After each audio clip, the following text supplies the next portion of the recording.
Bonjour et bienvenue à l'église Étincelle, bienvenue en direct sur Facebook, sur YouTube ou en replay. Nous sommes le dimanche 28 février et c'est une joie de vous accueillir. Nous avons préenregistré cette célébration pour pouvoir vous l'apporter parce que Nice est en confinement le week-end, mais Jésus n'est pas confiné, l'église de Dieu n'est pas confinée et nous voulons élever le saint nom de Jésus. Amen. Nous allons avoir un temps de louange, nous allons avoir différentes annonces, des temps d'offrande et un message percutant, la continuation de notre série de croyants à disciples. Et je crois vraiment qu'on va avoir des vies changées et transformées. Donc prions, et là où vous êtes, levez-vous et on va élever le nom du Seigneur. Seigneur, je te remercie parce que tu sièges parmi les louanges de ton peuple. Et nous sommes rassemblés, que ce soit dans nos familles, que ce soit en distanciel, via les différents réseaux sociaux, mais nous sommes rassemblés pour élever ton saint nom. Et il y a tout un peuple de Dieu élevé dans ce monde entier qui élève ton saint nom. Et Seigneur, te remercions parce que tu veux te manifester dans nos vies aujourd'hui. Tu veux nous démontrer ton amour et nous voulons te dire combien nous t'aimons et nous voulons t'exalter et t'honorer. Merci Seigneur pour ce que tu vas faire ce matin en nous et parmi nous, dans le nom de Jésus. Amen.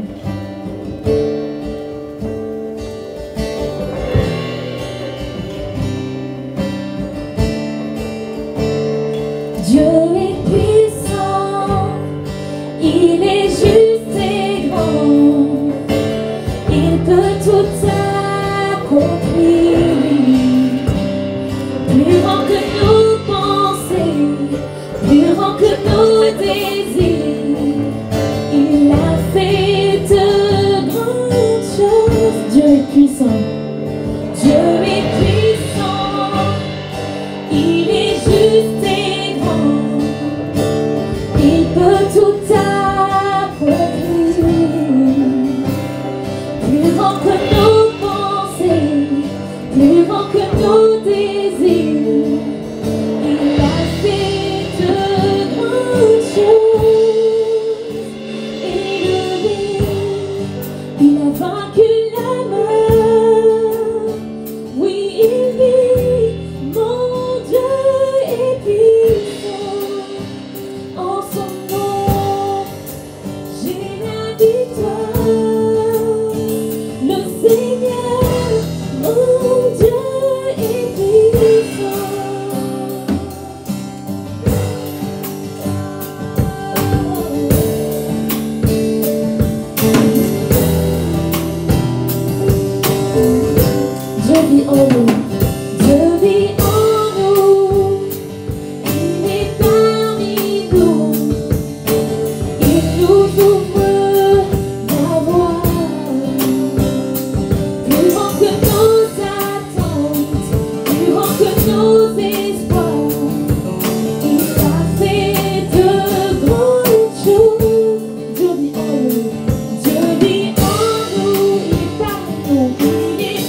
Alléluia. Oui, merci Seigneur. Merci parce que tu es vivant. Tu es vivant et tu es avec nous là où nous sommes. Oh oui, le Seigneur est avec vous chez vous, là où vous êtes. Oh oui, que sa présence vous envahisse.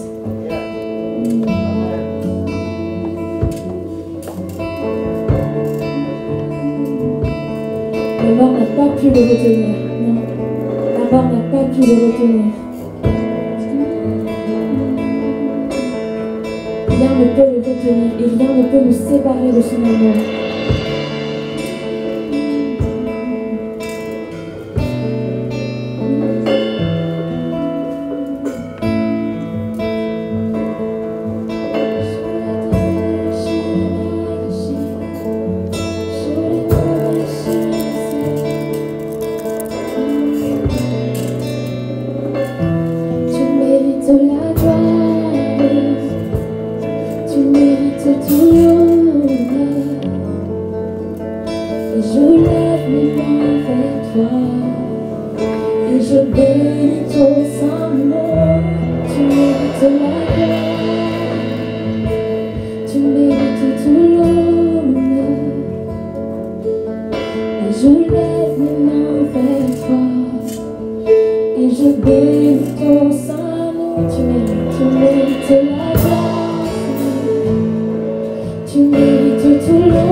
Le verset que j'ai lu ce matin et qui m'est revenu alors que nous sommes en train de chanter, et c'est en 2 Thessaloniciens 3 et verset 15. Et je vous lis la traduction de la parole de vie. Il dit que le Seigneur de la paix vous donne lui-même la paix, toujours et en toute occasion. Que le Seigneur soit avec vous tous. Et c'est tellement important que l'on garde cette paix et que l'on reçoive la paix de Dieu. Dans les circonstances dans lesquelles nous vivons, qu'on reçoive la paix de Dieu et qu'elle nous garde, qu'on puisse vraiment garder nos cœurs et nos pensées avec cette paix et qu'on puisse savoir que le Seigneur est avec nous en tout temps. En plein milieu d'une pandémie mondiale, en plein milieu d'un confinement à nouveau le week-end pour la région niçoise, il est avec nous en tout temps. Amen. Oh, hallelujah. Père, je prie que la paix de Dieu envahisse les maisons maintenant, envahisse les foyers, envahisse les lieux où mes frères et mes sœurs regardent ou écoutent ce message. Et Père, qu'ils reçoivent ta paix, la paix que le monde ne peut pas donner, l'assurance que le monde ne peut pas donner. Mais en toi, nous avons une ferme assurance. En toi, nous pouvons mettre notre en toi, nous savons que nos lendemains sont assurés. Oui, nos lendemains sont assurés avec toi. Et Seigneur, je te remercie parce que tu nous protèges, tu nous gardes. Et Père, je prie pour toute la famille de l'Église Étincelle, tous ceux qui sont sympathisants, tous ceux qui nous écoutent. Père, je prie pour la protection divine sur leur corps physique, sur leurs pensées. Père, qu'aucun malheur ne s'approchera de leur tente. Merci, Père. Oh, pour ce bouclier que tu places autour d'eux, pour les protéger et les garder. Et Père, je prie que la paix de Dieu règne dans leur vie, règne dans leur cœur, dans le nom tout-puissant de Jésus. Oh, hallelujah. Dieu est bon. Dieu est bon. Hallelujah. Donc, comme vous le savez, on est en confinement le week-end, mais ça ne veut pas dire que l'église s'arrête. Il se passe encore de très bonnes choses. Et dès cet après-midi, les 18-30 ans, les influenceurs, on les appelle, les 18-30 ans ont un Zoom à 14h. Yes. Si vous n'avez pas reçu les codes d'accès pour le Zoom, vous pouvez demander aux responsables influenceurs ou vous pouvez demander à Valérie à l'adresse email contact@égliseétincelle.com. Comme ça, vous pouvez recevoir les codes d'accès. Et pour les moins de 18 ans, les 12-18 ans, il y a un grand chat à 15h30. Donc, vous ne vous sentez pas seul, vous n'êtes pas seul, même si physiquement dans votre chambre vous êtes tout seul, vous pouvez être en communion avec des frères et sœurs. Donc, connectez-vous. Ça va être des temps excellents, tout autant pour les 18-30 ans que pour les 12-18 ans. Ça va être de très très bons temps. Et on vous encourage vraiment à participer là-dedans. Ensuite, mardi soir, nous avons notre réunion de prière. Ça fait quelques mois maintenant qu'on l'a fait sur Zoom et ça se passe très bien. C'est vraiment, on ressort à chaque fois édifié et encouragé. Pasteur Sherline nous exhorte au début sur un sujet de la prière. On prie tous ensemble. Après, on se divise en 3 différentes salles et chacun peut élever la voix et prier et on voit des choses qui se passent. Amen. Et c'est tellement bon d'entendre nos frères et sœurs prier, pas juste d'écouter les pasteurs ou tel responsable prier. C'est bon de tous prier ensemble.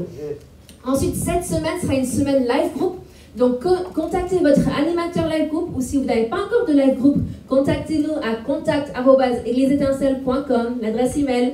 Faut toujours, vous allez l'avoir dans votre tête au fur et à mesure que je la répète. Hein. Mais contactez-nous et on vous donnera les informations pour les différents live groups. Il y en a qui ont lieu à différents moments de la semaine selon les disponibilités de chacun. Et c'est un super temps de partage, d'édification autour de la parole. Ensuite, samedi prochain, donc samedi 6 mars à 10h, nous allons avoir le séminaire biblique d'hiver. Donc on va le faire différent. On allait le faire juste un jour et faire 3 sessions en présentiel, mais ça c'est mis de côté. On va le faire sur 2 week-ends. Ça va être sur les réalités de la rédemption. Et c'est un sujet que j'aime particulièrement. J'ai la joie de partager. Et donc on va faire une fois le samedi 6 et une fois le samedi d'après. Je pense que c'est le 13. On fera une session de 90 minutes à chaque fois. Et ça va vraiment être sur Zoom, ça va être fort, ça va être profond. Et ça va vous aider à saisir qui vous êtes en Christ. Qui vous êtes depuis la nouvelle naissance. Et ça va vous aider à passer un cap et à vraiment vous propulser pour que vous puissiez ensuite exercer votre autorité et savoir que vous avez de l'autorité. Donc ça c'est formidable. C'est samedi 6 mars à 10h sur Zoom. Même chose, vous pouvez demander les codes d'accès à contact@égliseétincelle.com. Ensuite, aussi, nous avons reçu aujourd'hui nos nouvelles brochures ADN. Donc l'ADN, qu'est-ce que c'est? C'est qui nous sommes en tant qu'Église Étincelle. C'est les brochures pour les personnes qui souhaitent devenir membres, pour présenter la vision, la direction où nous allons en tant qu'Église. Et pour tous ceux qui sont déjà membres et qui sont curieux de savoir qu'est-ce qui se passe, parce qu'il y a plein de nouveautés dedans, comme notre bel arbre, que je vous montre. Notre bel arbre, ça parle des racines, ça parle des différentes étapes, du tronc, des racines, des branches. Vous allez beaucoup en entendre parler pendant ces temps, mais ça va vous aider à pouvoir voir où vous êtes, où vous en êtes spirituellement, où vous en êtes dans la vie d'église et vous aider à aller de l'avant. Donc ça, on va voir si on peut le faire en présentiel pendant la semaine, si on trouve un créneau, ou sinon on fera sur Zoom la réunion d'ADN, ou la semaine en soirée, ou le week-end, on verra. Ça dépend un peu de comment cela évolue. Donc voilà un petit peu pour les différentes annonces. Je pense que j'ai tout dit. C'est pas mal de choses, mais vous inquiétez pas. Si vous ne recevez pas encore le mail de Pasteur Philippe, envoyez-nous un mail ou un petit message par texto. Et le numéro de téléphone de l'église va s'afficher en dessous. Et demandez le mail. Donc vous donnez votre adresse mail, votre nom, votre prénom, et on vous enverra chaque mercredi. Vous recevrez un mail avec les liens pour les différentes célébrations, pour les revoir, le podcast, les liens pour s'inscrire quand on pourra s'inscrire pour revenir à nouveau tous ensemble et tous les différents liens Zoom. Comme cela, vous êtes au courant de tout et tout est écrit pour vous. Voilà, je vais inviter Alexandre à venir recevoir les dîmes et les offrandes.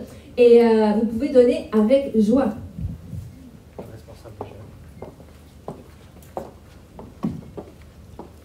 Eh bien, bonjour à tous. Je suis Alexandre. J'ai l'honneur de vous présenter aujourd'hui les dîmes et les offrandes. Pour ceux qui ne me connaissent pas, je suis le responsable des jeunes adultes influenceurs. Donc, n'hésitez pas à me contacter. Comme Rebecca a dit, nous avons un forum dimanche. Contactez l'église et on vous donnera ce qu'il faut pour que vous puissiez assister à la réunion des jeunes adultes. Aujourd'hui, notre texte se trouve en 1 Corinthiens 13, verset 1 au verset 7. Je lis. Quand je parlerai les langues des hommes et les langues des anges, si je n'ai pas la charité, je suis un airain qui résonne ou une cymbale qui retentit. Et quand j'aurai le don de prophétie, la science de tous les mystères et toute la connaissance, quand j'aurai même toute la foi jusqu'à transporter des montagnes, si je n'ai pas la charité, je suis vide. Je ne suis rien.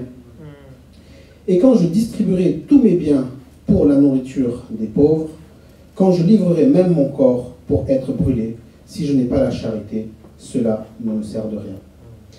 Il me reste encore de la lecture. Mais j'aimerais déjà vous partager le cœur de celui qui donne. Le cœur de celui qui donne est rempli d'amour. Il n'est pas vide. On a vu plein d'exemples. On peut avoir des dons, on peut avoir même des richesses. Mais si vous n'avez pas un cœur qui accompagne l'acte, cela est néant. C'est du vide. Ça ne sert à rien, les Écritures nous disent. Car lorsque vous donnez, il faut qu'il y ait une intention d'amour, une intention de charité. Et là, lorsque je suis allé regarder dans le grec, on parle de agapé, on parle du fait qu'on veut bénir son prochain. Bien sûr qu'on donne à Dieu, c'est ce qu'il faut faire, on donne à Dieu. Mais Dieu, lui, par la suite, va donner à ceux qui en ont besoin. Et vous, lorsque vous donnez, c'est pour l'intention aussi de bénir votre prochain. Comme il est dit, agapé, bonté, fraternelle, amour envers son prochain. Mais encore, à partir du verset 4, on nous dit que l'amour est patiente. Elle est pleine de bonté, elle n'est point envieuse, la charité ne se vante point, elle ne s'enfle point d'orgueil, elle ne fait rien de malhonnête, elle ne cherche point son intérêt, elle ne s'irrite point, elle ne soupçonne point le mal, elle ne se réjouit point de l'injustice, mais elle se réjouit de la vérité.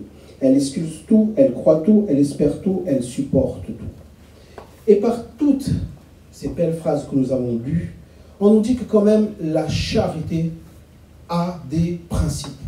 Lorsque l'on donne, on ne se plonge pas dans l'orgueil en disant « moi je donne ».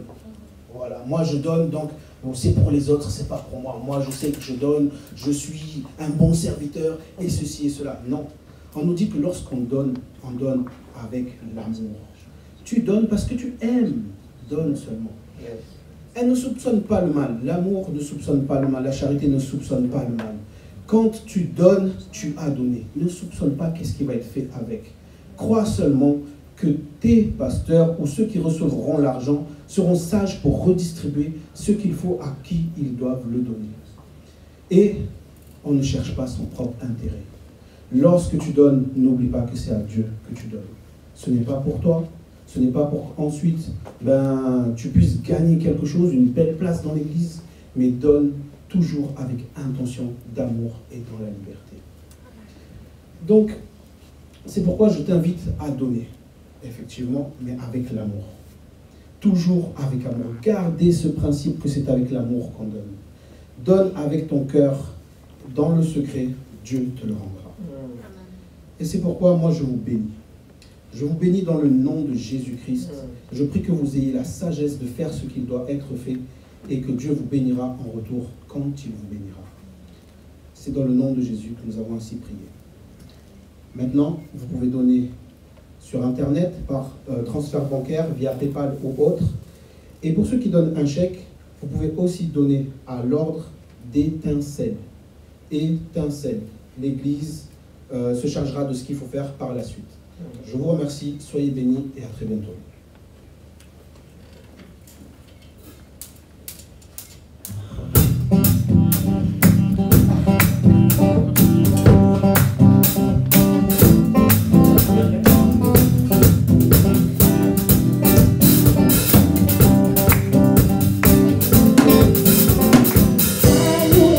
la joie du Seigneur, à nous la puissance, par son bras puissant, à nous la force, la joie du Seigneur, à nous la puissance, par son bras puissant, devant monter, monter, parfum de louange, devant monter, monter, notre adoration, devant monter, monter, parfum de louange, devant monter, monter, notre adoration.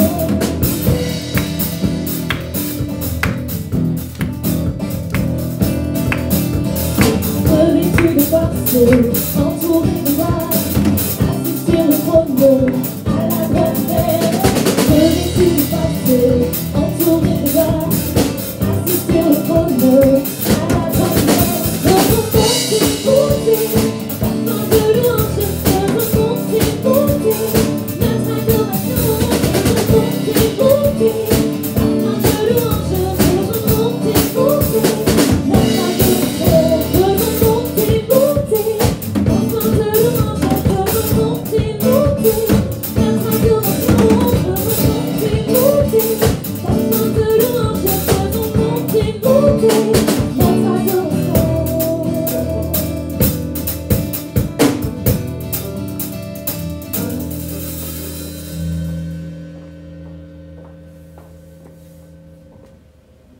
Donc j'espère que vous avez pu recevoir pendant ce temps de louange, vous avez été édifiés et encouragés. Mais sachez que le Seigneur a une parole pour vous aujourd'hui. Le Seigneur veut vous communiquer des choses et j'espère que votre cœur est disposé, que vous êtes prêts à recevoir tout ce qu'il a pour vous. Parce que c'est pas juste, vous n'êtes pas juste là pour regarder, pour faire acte de présence, parce qu'on est tous chez nous. Mais on est là pour vraiment recevoir quelque chose de la part de Dieu. Et là, on va avoir le troisième message sur vos croyants à disciples. Et ça a été vraiment fantastique de voir l'effet que ça a eu dans la vie des gens. Et c'est tellement bon de pouvoir grandir ensemble, de voir des gens trouver des binômes, des trinômes, des quadrinômes, trouver des communautés de disciples pour qu'on puisse avancer. Pourquoi? Pour que personne ne soit laissé sur le côté, mais qu'on puisse tous avancer ensemble. Une église, un seul corps, avancer ensemble et bâtir le royaume de Dieu avec lui, ensemble. Amen. Donc maintenant, je passe la parole à Pasteur Philippe qui va nous apporter le troisième volet de ce message. Bonjour à toutes et à tous. Quel plaisir alors de vous voir. Certes, c'est virtuel, mais il y a quand même quelques personnes ici. Et vous savez quoi? En plus des musiciens et des chanteurs, il y a un ministère d'aide absolument exceptionnel. Donc aidez-moi à remercier Caleb, Marissa, David, Jonathan, Oriché et Manu. Parce que c'est grâce à eux. Vous ne les voyez pas, mais c'est grâce à leur aide, c'est grâce à leur soutien que nous arrivons à vous rejoindre là où vous habitez. Donc, qui sommes-nous en une phrase? Si vous nous regardez pour la première fois, pendant que nous sommes en train de chercher un texte en Luc chapitre 6, nous sommes une église multiculturelle, une église intergénérationnelle et une église intentionnelle dans la progression de la grande mission. Je répète, une église multiculturelle, une église intergénérationnelle et une église très intentionnelle dans la progression de la grande mission. C'est-à-dire que nos programmes et nos priorités convergent vers le grand commandement d'aimer Dieu et d'aimer son prochain et vers la progression de la grande mission. Nous étions censés avoir des baptêmes hier, ça n'a pas été annulé, ça a été reporté. Donc on va aller en Luc chapitre 6 ce matin, Luc chapitre 6, et nous allons passer un moment dans le ministère de la parole, et nous allons lire du verset 12 au verset 19. Normalement, les slides vont apparaître sur votre écran. Un grand merci aussi à Val qui assure un travail de fond exceptionnel. Donc Luc chapitre 6, verset 12, le texte nous dit: En ce temps-là, Jésus se rendit sur la montagne pour prier, et il passa toute la nuit à prier Dieu. Verset 13, quand le jour parut, il appela ses disciples et il en choisit 12, auxquels il donna le nom d'apôtres. Simon, qu'il nomma Pierre, André, son frère, Jacques, Jean, Philippe, il y avait un Philippe, Barthélemy, Matthieu, Thomas, Jacques, fils d'Alphée, Simon, appelé le Zélote, Jude, fils de Jacques, et Judas Iscario, qui devint traître. On va encore lire 17 à 19. Il descendit avec eux et s'arrêta sur un plateau où se trouvait une foule de ses disciples et une multitude de peuples de toute la Judée, de Jérusalem et de la contrée maritime de Tyr et de Sidon. ils étaient venus pour l'entendre et pour être guéris de leur maladie. Hein, la foi vient de ce qu'on entend, et ce qu'on entend vient de la parole de Dieu. Ils étaient venus pourquoi? Pour entendre, pour l'entendre, et pour être guéris de leur maladie. Ceux qui étaient tourmentés par les esprits impurs étaient guéris, et le verset 19, et toute la foule cherchait à le toucher, parce qu'une force sortait de lui et les guérissait. Combien? Quelques-uns ou tous? Et les guérissait tous. Donc, c'est le troisième et le dernier message de cette série du mois de février qui s'appelle « De croyants à disciples ». Et en ce début d'année 2021, nous sommes en train de développer le premier pilier de notre vision qui s'appelle « Édifier le disciple ». Nous avons 4 piliers dans la vision de cette Église: édifier le disciple, édifier la famille, édifier l'Église et édifier le royaume. Et nous sommes en train de développer, édifier le disciple. Et une façon simple, mais profonde, de résumer la mission de l'Église sur la terre pourrait être la suivante. En trois mots, quelle est la mission de celles et ceux qui sont en Christ? Que sommes-nous censés faire sur la terre? Eh bien finalement, en 3 mots, nous arrivons à résumer la mission de l'Église. Premièrement, de partager l'Évangile avec ceux qui sont incroyants, ou qui sont mécréants, ou qui sont loin de Dieu, ou qui se posent des questions. Bref, ils ne sont pas encore en Christ, ils sont sans Christ. Donc, qu'est-ce que fait l'Église? Elle partage l'Évangile à celles et ceux qui sont sans Christ. Et une fois que vous acceptez Christ comme votre sauveur, mais pas seulement comme votre sauveur, mais comme votre Seigneur, et à ce moment-là, vous devenez en Christ. Vous êtes un croyant, mais ce n'est pas fini. Certes, le salut s'obtient par la grâce, par le moyen de la foi, mais depuis le moment où vous devenez en Christ jusqu'à votre départ pour l'éternité, vous devez passer de croyant à disciple. Est-ce qu'on peut le dire ensemble? De croyants à disciples. Jésus n'a pas dit « faites de toutes les nations des croyants ». Il n'a jamais dit ça. Il a dit « faites de toutes les nations des disciples ». Donc dans cette Église, nous sommes vraiment intentionnels pour atteindre ceux qui sont sans Christ et puis leur partager l'Évangile. Et pour celles et ceux qui sont d'ores et déjà en Christ, l'étape consiste à passer de croyants à disciples. Et dans ce dernier message de la série, donc c'est une série qui comporte 3 messages, aujourd'hui la grande idée à communiquer, mais plus qu'à communiquer, la grande idée à communiquer et à appliquer pour le restant de notre vie chrétienne. Est-ce que vous êtes prêts à savoir que faut-il appliquer pour passer de croyants à disciples depuis aujourd'hui jusqu'à la fin de notre séjour sur la terre? En une phrase, écoutez bien. Un disciple de Jésus développe premièrement sa communion avec Dieu. Vit le concept de communauté avec l'Église et garde une connexion avec le monde. Je relis une fois cette phrase, elle est tellement importante et on va la détailler pendant la prédication. Un disciple de Jésus développe sa communion avec Dieu. Il a une intimité avec Dieu. Deuxièmement, il développe une communauté. On va expliquer ce qu'est le mot communauté avec l'Église. Ça veut dire qu'il est en relation avec d'autres qui sont en Christ. Et troisièmement, il ne se coupe pas totalement du monde. Il garde une connexion avec le monde pour pouvoir aider les non connectés à être connecté avec Dieu. Donc il ne faut pas totalement se couper du monde. Non, il faut garder une connexion avec les non connectés pour les amener à connecter avec Dieu et avec l'Église. Et Jésus, quand il faisait ça, il mettait vraiment certains étaient fâchés quand Jésus faisait ça parce qu'il mangeait avec des personnes de mauvaise vie. Ça, c'est un esprit religieux. Il y a une grande différence entre être spirituel et avoir un esprit religieux. Ce n'est pas du tout la même chose. Et dans cette église, on n'aura pas un esprit religieux. Dans cette église, nous serons spirituels et il y a une grande différence. Et quelqu'un de spirituel peut être avec des gens qui ne sont pas en Christ sans se compromettre, en gardant ses valeurs, en gardant qui il est ou qui elle est, et tout en les influençant et en les gagnant à Christ. Ouh là là là là là là.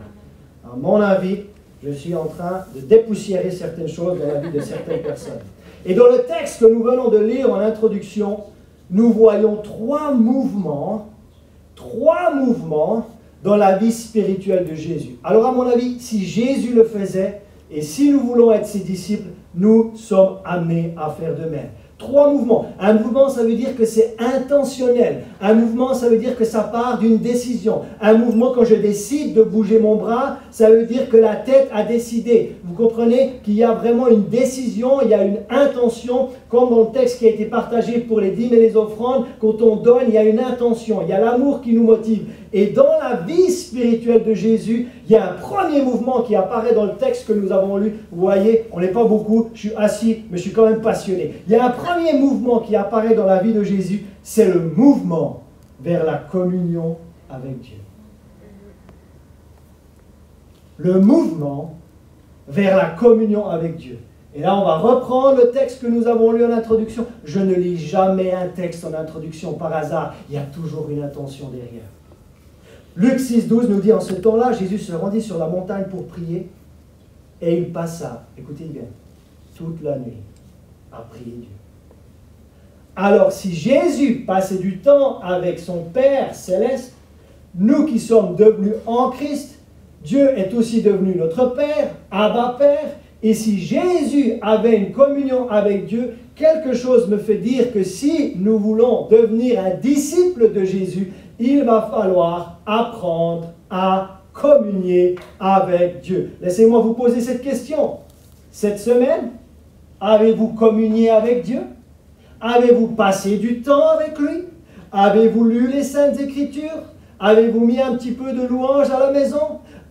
Étiez-vous en prière à un moment donné de la semaine? Jésus nous démontre ici que c'est non seulement ce qu'il faisait lui, mais c'est exactement la même façon qu'il a formé les disciples, qu'il a lui-même appelés et qu'il a lui-même choisi. J'ai inséré la révision de ce qu'on a vu dans les deux premiers messages, dans ce message final. Regardez en Marc 3, versets 13 à 15. Ça, on avait lu donc le premier dimanche de février et nous avions vu pourquoi Jésus, il a appelé et il a choisi ses disciples. Marc 3, versets 13 à 15. Il monta ensuite sur la montagne, il appela ce qu'il voulut et ils vinrent auprès de lui. Il en établit 12. S'il vous plaît, soulignez ça dans votre Bible. Pourquoi les a-t-il établis? Pour les avoir avec lui. Est-ce qu'on peut lire ça ensemble? Pour les avoir avec lui et pour les envoyer prêcher avec le pouvoir de chasser les démons. C'est Marc 3, versets 13 à 15.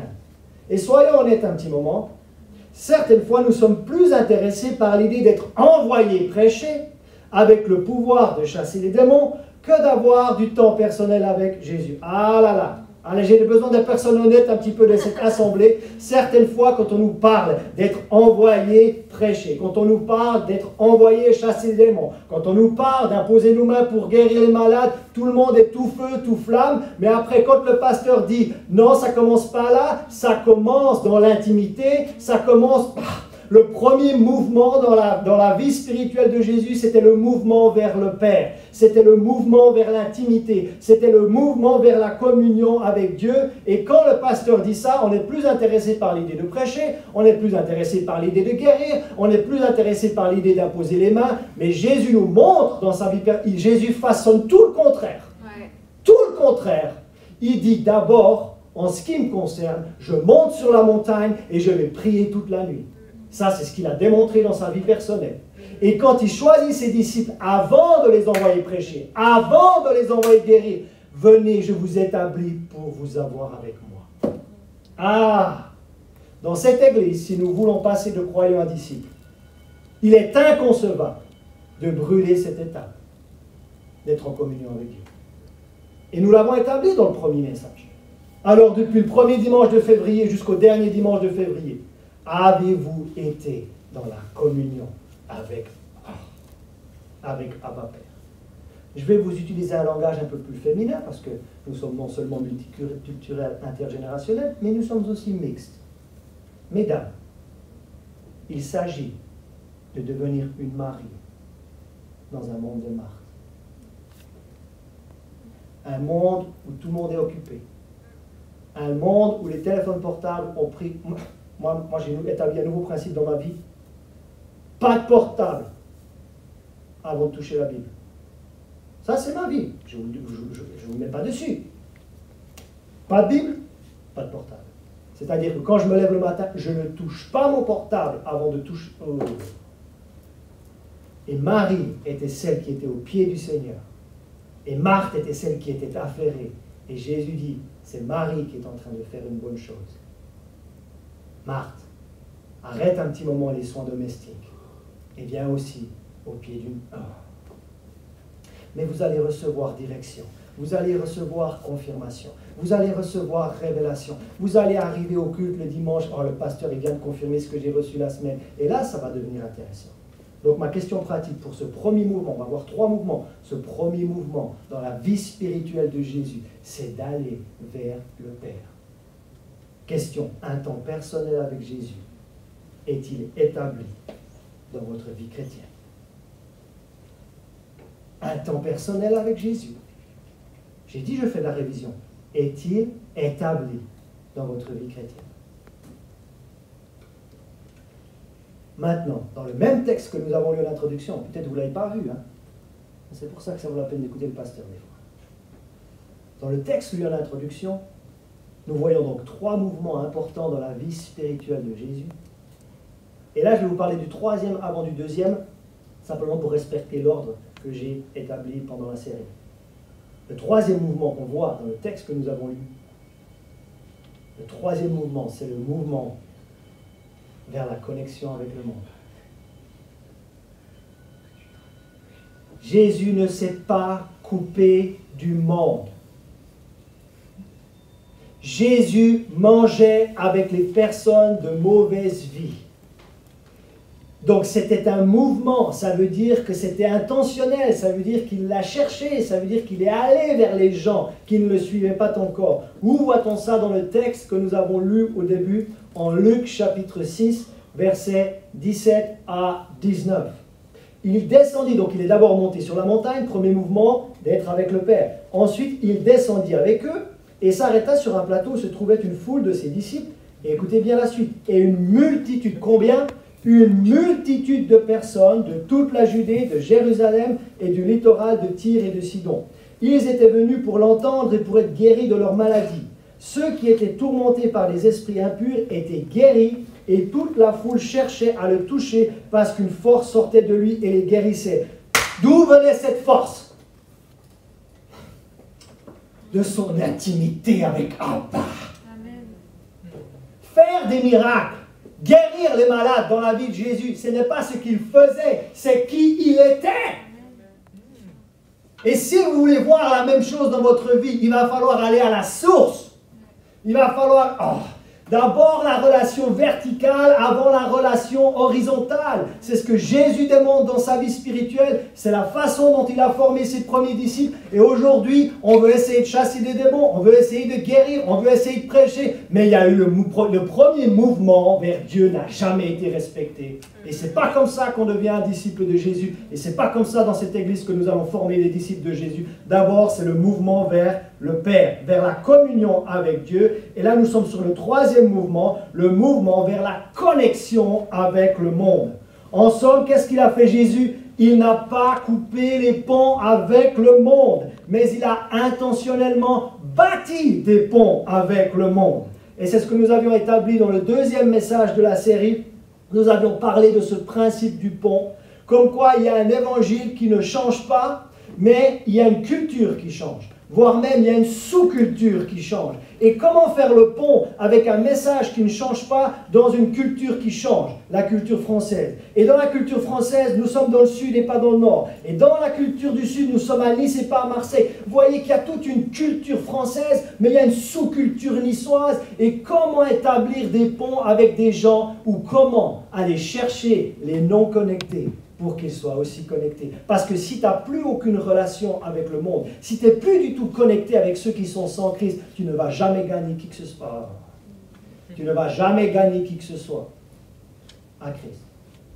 Donc on ne coupe pas les ponts avec le monde, on bâtit des ponts avec le monde. Peut-être si tu es un jeune converti, tu as besoin dans un premier temps d'être un peu éloigné de certaines relations, mais les meilleurs en évangélisation, vous savez qui c'est? C'est les plus jeunes convertis, parce qu'ils ont encore tellement de relations dans le monde. Ils disent, ah, j'ai rencontré Jésus, et là, ils évangélisent. Mais après 20 ans, 25 ans, 30 ans, on n'a plus aucune relation avec les gens du monde, et après, on se demande pourquoi on gagne personne à Christ, alors que ça fait partie de la mission de l'Église. Et nous avions fait un acronyme avec le mot pont. Nous avions dit que tout commence dans la prière. Quand je marche dans mon quartier, à l'école où vont mes filles, ou alors là où j'exerce mes sports nautiques, je prie. Ensuite, j'écoute l'oreille, j'écoute ce qui se passe, j'écoute ce que les gens disent, j'écoute les propos. Et ensuite, je peux fractionner le pain avec les chrétiens, oui et amen. Mais fractionner le pain comme le faisait Jésus, ah, ça, l'esprit religieux, il n'aime pas. Fractionner le pain avec les pécheurs. Mais je vous ai dit qu'il y a une différence entre être spirituel et être religieux. Et Jésus n'était pas religieux, il était spirituel. Tendre la main. Tendre la main, aider quelqu'un. Quelqu'un est en train de déménager. Allez aider cette personne, allez porter quelques cartons. Tendre la main aux gens.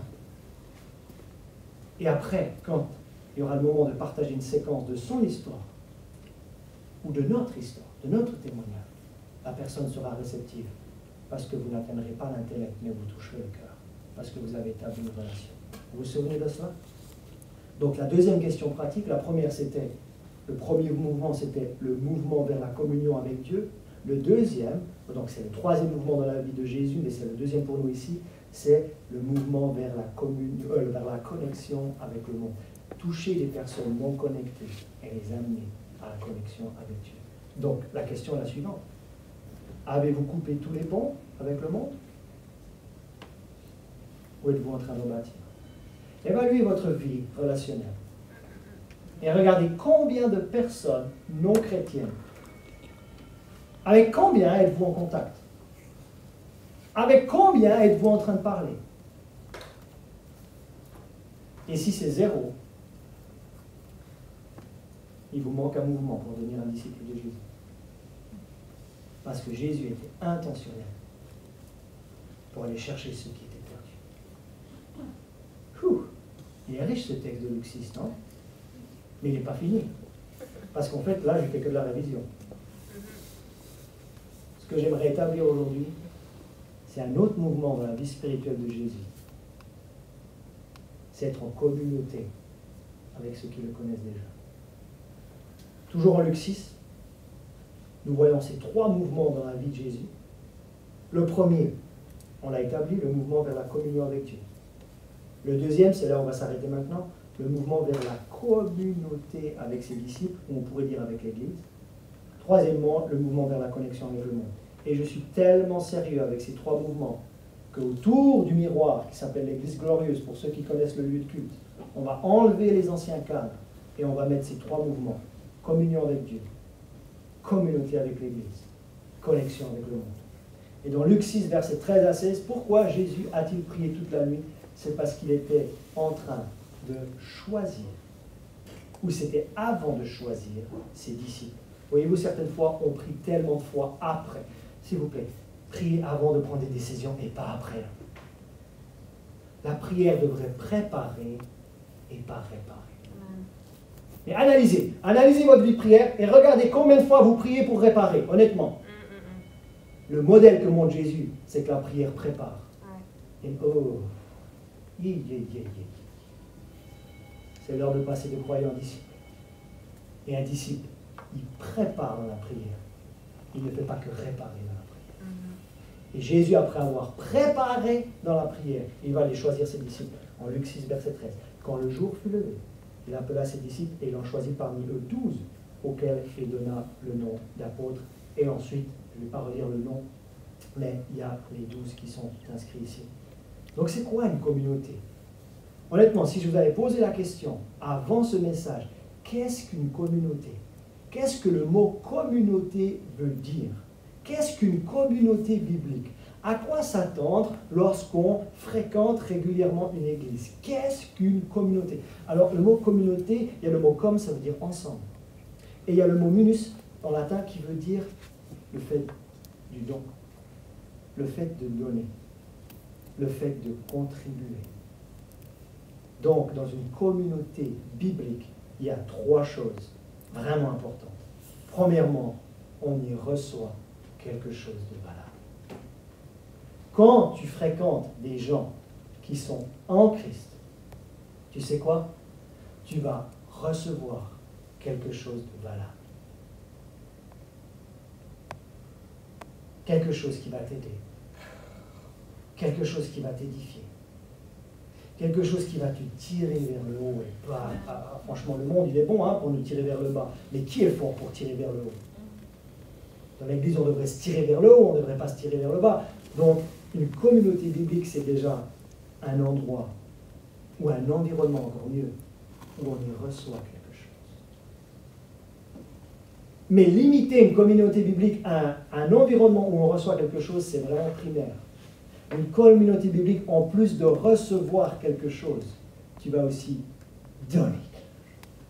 Jésus a dit, il y a plus de bonheur à donner qu'à recevoir. Donc tu ne peux pas fréquenter une église et être seulement en mode réception. Tu ne peux pas fréquenter une église et seulement être en mode récepteur. Non, tu dois passer, au bout d'un moment, tu viens au début, tu es en mode réception, tu reçois, c'est une bonne première étape, mais ce n'est pas l'étape finale. Et comme toutes les personnes ici présentes ce matin, elles ne sont pas venues recevoir ce matin. Elles sont venues donner quelque chose. Et quand tu rentres dans ce recevoir et donner et recevoir, là tu commences à toucher à une communauté biblique. Mais ce n'est pas encore la fin. Dans une communauté biblique, c'est un environnement où tu reçois, c'est un environnement où tu donnes, et c'est un environnement où tu crées avec les autres. Créer quelque chose ensemble. Vous savez que Dieu est Père, Fils et Saint-Esprit? Et vous savez que cette communauté-là fonctionne avec recevoir, donner et créer. Dans la communauté divine, chacun donne. Le Père nous a donné le Fils. Le Fils nous a promis le Saint-Esprit. Le Fils nous a donné sa présence en nous lors de la nouvelle naissance et sur nous lors du baptême du Saint-Esprit avec des dons. Dans la communauté divine, chacun reçoit l'un de l'autre. Le Père reçoit la gloire du Fils. Le Fils reçoit la gloire du Saint-Esprit. Le Saint-Esprit reçoit l'approbation du Père. Voyez que chacun donne, chacun reçoit, mais ensemble, ils ont créé quelque chose. Parce que dans la Genèse, Dieu, le Père, créa les cieux et la terre, et ensuite l'Esprit de Dieu, le Saint-Esprit était en train de se mouvoir au-dessus des eaux, et Dieu dit, la parole, Jésus, la parole faite chair, que la lumière soit, et la lumière fut. Dans les 3 premiers versets de la Bible, on voit la communauté divine créer quelque chose ensemble. Donc dans une communauté biblique, on reçoit, on donne, et on crée. Maintenant, la grande question, et j'ai demandé à avoir un tableau blanc, c'est comment pouvons-nous reproduire le modèle de communauté selon Jésus? Parce que dans cette église, je l'ai déjà dit dans cette série, nous reproduisons le modèle de Jésus. Il faut que notre ecclésiologie soit en phase avec la christologie. Il y a tellement d'églises qui sont enlisées dans leur tradition, il n'y a plus aucune adéquation avec le modèle que Jésus nous a démontré dans les Écritures. Mais dans cette église ici, tant que je serai le pasteur principal de cette église, nous allons suivre ce que Jésus a façonné et nous allons reproduire ce que Jésus a démontré. Donc le modèle de communauté selon Jésus, c'est quoi? On l'a vu quand il est monté, lors de son premier mouvement, il est monté sur la montagne. C'était le mouvement pour aller passer du temps avec son Père Céleste. Il a passé toute la nuit à prier et après il a choisi, combien? Il en a choisi 12. Donc, je vais mettre 12 dés pour 12 disciples. 1, 2, 3, 4, 5, 6, 7, 8, 9, 10, 11, 12. 12 disciples. Ça, c'est le modèle de communauté que Jésus nous a montré. Mais dans cette communauté de disciples de 12, pour ceux qui connaissent un petit peu la Bible, il y en a 3 qui étaient encore plus proches de Jésus. Pierre, Jacques et Jean. Quand il a fallu ressusciter la fille de Jairus, il n'a pas pris les 12. Il a pris les 3. Quand ils sont montés sur le mont de la transfiguration, et il y a Élie et Moïse qui sont apparus, ils n'étaient pas les 12. Il n'y en avait que 3. Il y avait Pierre, Jacques et Jean, plus Jésus. Ils étaient donc un quadrinôme. Donc maintenant la question, c'est comment pouvons-nous reproduire son modèle dans l'église locale? Premièrement, il va falloir que je tourne l'histoire ici. Nous avons ce que nous appelons chez nous des live groups. Je parle ici du deuxième mouvement de Jésus vers la communauté avec ses disciples. Le premier mouvement, c'est que chacun dans cette église ait une relation personnelle avec Dieu. Le deuxième mouvement, c'est d'avoir ce que je vais vous présenter ici avec celles et ceux qui sont dans l'église. Et le troisième mouvement, c'est de ne pas être totalement déconnecté avec le monde, mais de garder une connexion avec le monde. Donc, nous avons dans cette église des live groups, et je ne vais pas revenir derrière, mais nos live groups ne devraient pas aller au-delà de 12. Si votre live group monte au-delà de 12, on ne divise pas le live group, on le multiplie. On va enlever ce mot division de notre vocabulaire dans l'église et on va le remplacer par multiplication. Êtes-vous d'accord que c'est quand même plus préférable de vivre la multiplication que la division? Donc, selon le modèle de Jésus, de communauté de Jésus, on ne monte pas au-delà de 12. Donc, un live group, c'est maximum 12 personnes. Dès que vous passez à 13, il y aura un groupe de 7, il y aura un groupe de 6, d'accord? Et on y vit quoi? On y vit quoi dans ces communautés-là qu'on appelle les live groups? Ici, il y a moi. Ici, il y a les autres. Et ici, il y a Dieu. C'est quoi une communauté? En plus d'un environnement où on reçoit, en plus d'un environnement où on donne, en plus d'un environnement où on crée quelque chose, je vais vous montrer ce qu'est une vraie communauté biblique. Honnêtement, beaucoup de personnes n'ont aucune idée de ce qu'est vraiment une communauté biblique. Je vais vous le montrer ici. S'il n'y a que moi et moi, je suis dans l'égoïsme. Vous êtes d'accord? Il n'y a que moi et moi. Les anglophones, me, myself and I, il n'y a que moi. Il n'y a que moi, je parle que de moi, je parle que de mes problèmes, il n'y a que moi, c'est ce qu'on appelle l'égoïsme. Maintenant, il peut y avoir moi et les autres. C'est-à-dire, voilà, il n'y a pas encore Dieu dans l'équation, mais au moins vous êtes tourné vers les autres. D'accord? C'est ce qu'on appelle l'altruisme. Hein, celles et ceux qui sont dans des œuvres de charité, ils ne sont pas forcément au service de Dieu, mais ils vont aider avec des vêtements, ils vont aider avec de la nourriture, ils vont aller au resto du cœur. Là, on est dans de l'altruisme. On est passé de égoïsme à altruisme, mais il n'y a pas Dieu dans l'équation encore. Ce n'est pas une mauvaise chose, mais il manque quelqu'un dans l'équation. Maintenant, entre moi et Dieu, ben ça c'est quelque chose de très bien. C'est le premier mouvement dans la vie d'un disciple de Jésus, et c'était le premier mouvement de Jésus aussi, c'est le mouvement vers la communion avec Dieu. Il y a moi et Dieu, ou Dieu et moi. Voilà, je suis seul dans ma chambre, ou alors je suis en train de me balader sur la promenade, je suis en train de me balader sur la place, je passe du temps personnel avec Dieu. Est-ce que c'est mauvais? Pas du tout, c'est très bon. Mais il ne faut pas en rester là. Une communauté biblique, vous êtes prêts? Une communauté biblique, c'est quoi? Il y a 3 acteurs.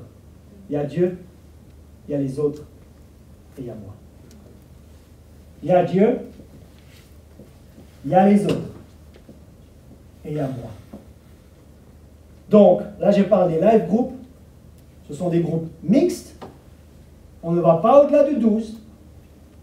Et ce n'est pas vous tout seul avec Dieu, ça c'est ce que vous faites le matin, le soir, à midi ou au bord de la plage. Ce n'est pas vous et les autres sans Dieu, parce que là vous pouvez aller au resto du cœur si vous voulez, mais dans une communauté biblique, le modèle que Jésus nous a montré et a façonné, il y a 3 acteurs, il y a Dieu, il y a les autres, et il y a moi. Donc vous ne pouvez pas être dans un live group et seulement connecter avec les autres. Il faut connecter verticalement et on connecte horizontalement. Amen. Ça, c'est une communauté biblique. Ouais. Mais êtes-vous d'accord que ça vaut la peine d'en parler? Oui. Êtes-vous là, rappelle que ça vaut la peine de mettre un diagramme un petit peu parce que les personnes n'ont aucune idée. Vous pouvez fréquenter une église locale pendant 20 ans et ne pas vivre la communauté biblique. Vous m'avez entendu? Ouais. Parce que vous venez recevoir. Recevoir, c'est très bien, mais vous ne pouvez... Recevoir, ce n'est pas la communauté biblique. La communauté biblique, c'est recevoir, c'est donner et c'est créer ensemble. Et c'est 3 personnes dans l'équation, c'est Dieu, les autres et moi. Ouh. Mais, si vous vous souvenez du diagramme que j'ai fait avant, on a vu que Jésus a une communauté de 12 disciples et que parmi ces 12, il y en avait 3 avec qui il était encore plus proche. Et dans notre jargon à nous, les 12, ça serait l'équivalent du live group, et les 3, ça serait l'équivalent de la communauté de disciples. Non mais vous croyez qu'on a lancé les communautés de disciples juste parce que c'était le premier confinement et qu'on n'avait rien d'autre à faire? On est en train de reproduire dans cette église le modèle de Jésus. Et moi je peux vous dire que quand vous reproduisez le modèle de Jésus, vous n'avez même plus besoin de demander la bénédiction à Dieu, c'est déjà béni. Ouais. C'est déjà béni. Mais moi je sais qu'on va avoir un problème de logistique. Pas parce que c'est moi le pasteur, rien à voir avec ça. Simplement parce que nous sommes en train de retourner à la façon dont Jésus a formé son disciple. Ouais. On n'a qu'à reproduire son modèle. Et ça, on n'a pas eu un dimanche sans visiteurs en 2021. Et là, vous pensez qu'il y a un nouveau confinement dans les Alpes-Maritimes, ça va nous couper l'herbe sous les pieds. Ne vous inquiétez pas, on va être encore plus fort et plus grand et plus puissant. Amen. On va être encore meilleur après. Ouais. Moi, j'ai j'ai aucun souci pour l'église, honnêtement. Ouais. Aucun souci. Pourquoi? Parce que je suis retourné et j'ai regardé comment Jésus l'a fait. Et mon intention, c'est que notre façon de vivre l'église et notre façon de faire l'église ne ressemble pas à la tradition, mais se calque sur the way Jesus did it. Hein? Je vous ai dit, on est multiculturel ici. On parle français, on parle espagnol, on parle portugais. Je suis en train d'apprendre le portugais avec les lusophones. Tudo bem. Tudo bem. Tudo bem. Bom dia, tudo bem. Muito obrigado. Alors, maintenant, parmi les 12, on devrait aussi avoir une communauté de disciples. 2 personnes, ou alors 3 personnes, mais pas au-delà de 4. Parce que Jésus, Pierre, Jacques et Jean, ils étaient 4. Donc, 4 hommes. Là, c'est les hommes avec les hommes et les femmes avec les femmes. 4 hommes, ou alors 4 femmes. Et si vous montez à 5, on ne divise pas, on multiplie, et on devient un groupe de 3 et un groupe de 2. Comme ça, il n'y a personne qui reste isolé, parce qu'on a appris en 2020 qu'être isolé, c'est pas bon. Ouais. C'est bon, ça, on l'a tous appris? Merci. Donc, que voulons-nous vivre dans les communautés de disciples? Franchement, je vais vous donner juste une façon de le faire, mais si vous arrivez à appliquer ça, ça sera du bon. Le modèle en bas à gauche, il n'y a pas la vérité et il n'y a pas l'amour. Alors que Paul nous dit, en Ephésiens 4,15, que lorsqu'on exprime la vérité dans l'amour, nous grandirons à tous égards vers celui qui est la tête, le Christ. Donc là, il y a 2 choses pour grandir et arriver à la stature de Christ. Il faut la vérité et il faut l'amour. Dans le modèle en bas à gauche, il n'y a ni l'un et il n'y a ni l'autre. Ce serait l'équivalent de la séduction et ce serait l'équivalent de la tromperie. Tromperie. Qui a envie de vivre ça? Franchement, on reçoit déjà tellement de séduction et tellement de tromperie dans le monde ambiant actuellement. Je vais citer personne ici, mais quand il n'y a pas la vérité et quand il n'y a pas l'amour, on est dans la séduction et on est dans la tromperie. Maintenant, on va monter d'un étage. Imaginez que dans votre communauté de disciples de 2, 3 ou 4, il y a la vérité. Mais il n'y a pas l'amour. Et en français, on dit, il n'y a que la vérité qui blesse. Donc là, il va y avoir des blessures. Quand il n'y a pas la vérité et quand il n'y a pas l'amour, on est dans la séduction et la tromperie. Quand il y a la vérité, mais il n'y a pas l'amour. Mais vous pouvez être vérité, mais vraiment être méchant avec la vérité. Donc, vous allez blesser les gens qui sont avec vous. Maintenant, on a un autre exemple ici, où il n'y a pas la vérité, mais il y a l'amour. Ah, les chrétiens sont des spécialistes pour ça. Non, on ne veut pas blesser, donc on va être gentil, mais on ne va pas dire la vérité. Et là, on est dans l'hypocrisie. Donc, quand je suis en mode binôme, quand je suis en trinôme, quand je suis en quadrinôme, je vais éviter d'être dans la vérité et pas dans l'amour. Je vais éviter de ne pas être dans la vérité et être dans l'amour. Et je vais surtout éviter ni la vérité ni l'amour. Donc, on vise quoi? Ayez des conversations pleines de vérité. Et ayez des conversations pleines d'amour. Amen. Moi, je vous demande que ça. Il n'y a pas de curriculum pour les communautés de disciples. Je ne vais pas vous dire, alors l'étude pour les communautés de disciples de cette semaine, ça sera vérité et amour. Oui, ça c'est là. Mais ayez simplement des conversations sur votre vie, ayez simplement des conversations de votre quotidien, ayez simplement des conversations de ce que vous êtes en train de vivre. Mais il y a deux conditions. Dites la vérité. Donc si vous n'allez pas bien, ne dites pas que vous allez bien, dites je ne vais pas bien. Et dites-le dans l'amour, parce que la vérité sans l'amour, ça peut blesser. Et à ce moment-là, selon Ephésiens 4,15, quand il y a la vérité et il y a l'amour, qu'est-ce qu'il va y avoir? Il va y avoir la croissance. Ouais. Et on va devenir davantage comme Christ, parce que qui est d'accord pour dire que lui est vérité? Amen. Et que lui est amour? Amen. Mais regardez, on est tous d'accord pour dire que Jésus est vérité et amour. Et après, demandez à un non-chrétien qu'est-ce qu'ils pensent des chrétiens. À mon avis, ils vont plus basculer ici que ici. Et il faut que ça change. Il est l'heure de passer de croyants à disciples. Amen. Je conclus. Je conclus non seulement ce message, mais toute la série. J'espère que vous êtes en train de prendre des notes. J'espère que vous êtes en train de prendre des photos. Pour conclure cette série de croyants et disciples, il y a 3 dimensions ou 3 mouvements à retenir pour devenir un disciple de Jésus. Si Jésus l'a fait, et nous sommes ses apprenants, nous sommes ses apprentis, alors il va falloir ces 3 dimensions et elles vont être affichées à côté du miroir pour vraiment ne jamais les oublier jusqu'à la fin de notre vie chrétienne. J'aimerais que tous les membres et tous les sympathisants de cette Église aient premièrement une communion avec Dieu. Ça, c'est ce qui se passe. Certaines fois, les gens sont tellement préoccupés. Alors, le dimanche, comment ça? Mais, franchement, comme si le dimanche était la seule ou le seul critère d'une Église en bonne santé. Moi, je vais vous dire, c'est ce qui se passe d'un dimanche à un autre qui compte dans une Église en bonne santé. Amen.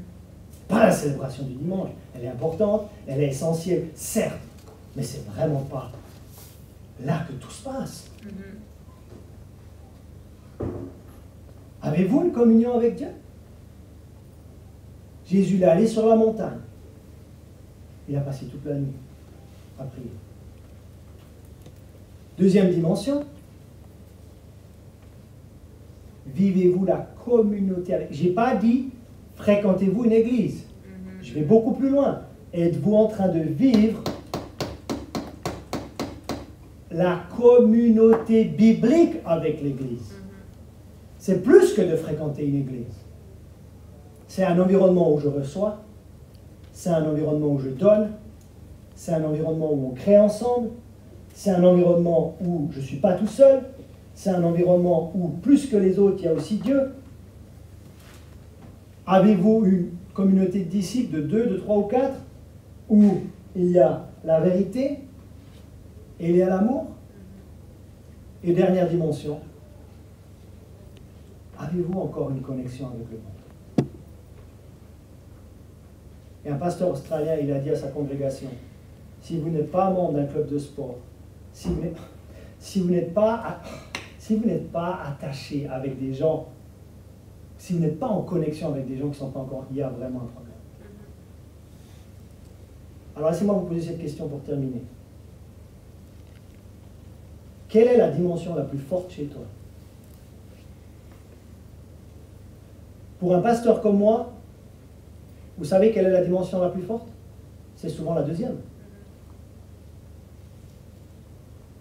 Et certains pasteurs sont tellement préoccupés par les gens qui fréquentent l'église qu'ils oublient leur communion avec Dieu en tant que disciples de Jésus et ils n'ont plus aucune connexion avec le monde.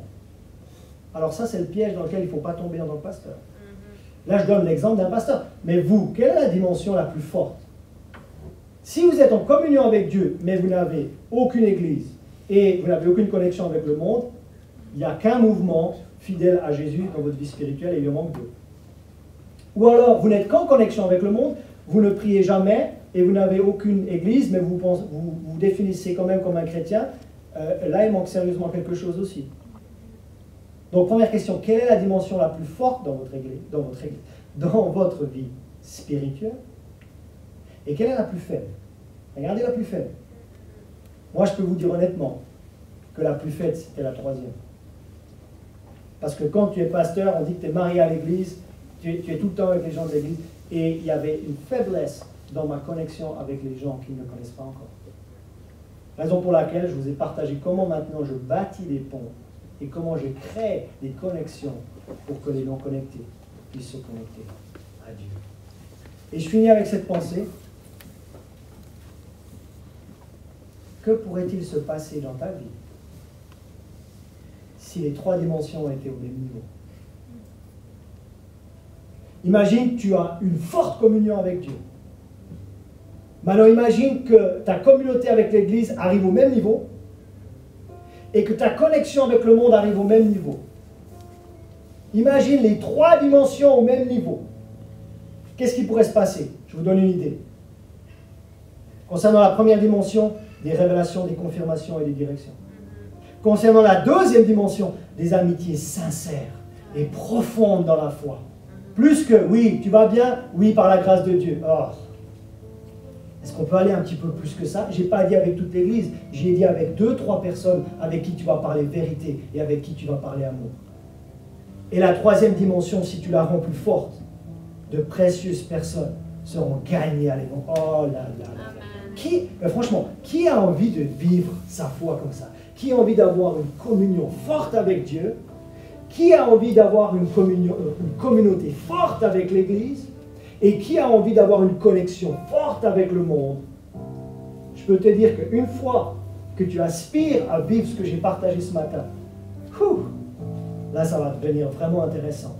Et si Jésus vivait ces trois dimensions et ces trois mouvements, alors ses disciples devraient être aspirés à faire de même. Est-ce qu'on peut prier pour ces trois, qu'on développe ces trois dimensions dans notre vie? Je vais me mettre debout. Père, dans le précieux nom de Jésus, alors que l'ère de l'Église arrive gentiment à son terme, il est l'heure pour l'Église des derniers jours de retrouver et d'appliquer ce que le Maître faisait, ce que lui a façonné, ce que lui a démontré, ce que lui a fait non seulement dans sa vie personnelle, mais dans la formation de ses disciples. Il nous faut absolument revenir à cela.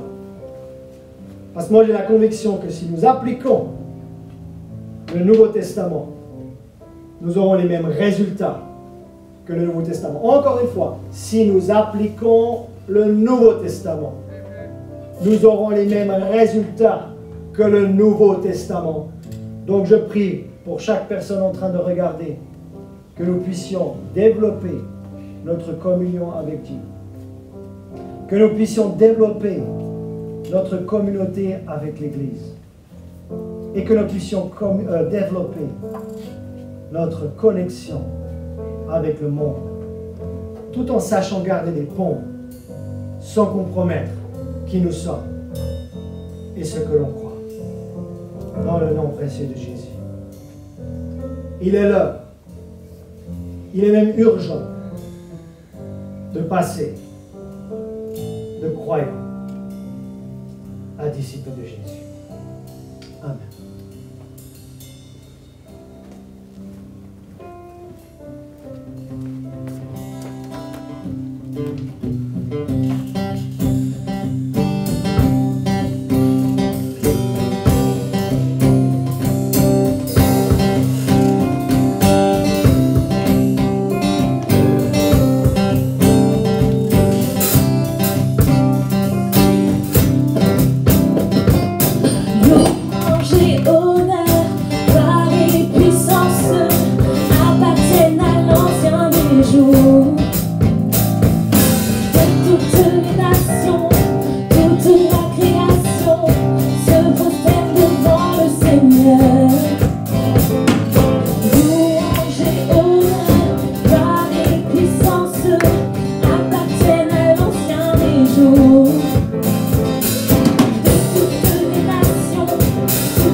C'est tellement bon de savoir qu'on n'est pas en train de suivre l'exemple de telle ou telle personne ou telle méthode, mais nous suivons l'exemple de Jésus.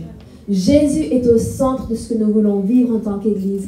Il est la pierre angulaire, il est la première pierre sur laquelle on bâtit l'Église. Et les portes des séjours des morts ne prévaudront point contre lui parce qu'il bâtit son Église. Et alors que nous suivons l'exemple de Jésus, nous allons voir la différence dans chacune de nos vies. Et moi je sais, donc ça fait des années que je suis croyante, ça fait des années maintenant que je suis pasteur, mais même moi, on met en pratique ces binômes et ces trinômes. Cette semaine, j'ai pu parler avec chacun de mes binômes, j'en ai plusieurs. Et c'est tellement bon, et on grandit, et on partage différentes choses à différentes personnes. Mais on est en train de bâtir des réelles communautés qui grandissent ensemble. Et c'est vraiment super. Et je vous encourage, comme l'a dit Pasteur Philippe, d'évaluer lequel de ces 3 domaines est-ce que vous êtes le plus fort et où est-ce que vous êtes le plus faible, et trouver un bon équilibre. Amen. Parce que la vie avec Dieu, c'est une vie d'équilibre. Et nous avons besoin de le trouver avec lui, avec sa grâce, avec sa paix, n'est-ce pas? Et cette semaine, c'est semaine live group. Donc, communiez avec votre live group, connectez avec votre live group. Ça va être un temps formidable. Et on se réjouit de vous voir pour la célébration. La semaine prochaine, ce sera aussi en ligne. Mais d'ici là, il y a la réunion de prière sur Zoom. Il y a les différents événements des jeunes, Zoom cet après-midi aussi. Mais on se réjouit de communiquer et d'être en communion sur tout ça. D'être en communion avec vous, en communauté avec vous, et qu'on grandisse tous ensemble pour la gloire de Dieu. Amen. Soyez bénis, passez un excellent dimanche et on vous dit à très vite.